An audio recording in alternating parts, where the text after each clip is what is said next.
200 ka mga reservists sa Naval Forces Central ang Misalmot sa Philippine Navy Mobilization Exercise 2025. Si Juan Mirundina sa report.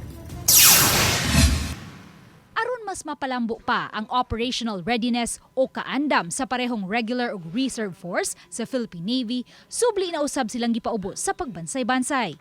Gikan sa nagkadayang mga operational scenarios sama sa maritime and naval engagements, amphibious raid, board and search seizures ngadto na sa administrative functions hangtod sa interoperability and coordination sa pagpahigayon og humanitarian assistance ug disaster response. Gisugdan ang Philippine Navy Mobilization Exercise 2025 niadtong Agosto 26 sa Naval Forces Central Gymnasium, samtang gipahigayon ang amphibious operations capability demonstration ug civic military operations activities sa Kawit Midilye niadtong Sabado, Agosto 30. Gihimo ang closing ceremony, din ang flag officer in command sa Philippine Navy nga si Vice Admiral Jose Maria Ambrosio Ispileta ang nagsilbing guest of honor and speaker. In-integrate natin sila sa sa mga usual routine ng mga sailors natin, mga regular sailors.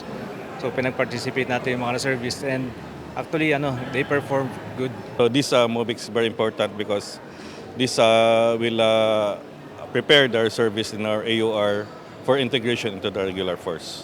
It's very important because it checks, it evaluates our readiness, whether we can really mobilize immediately, especially with the phase on the amphibious side, on civil military operations, and on the harbor phase also.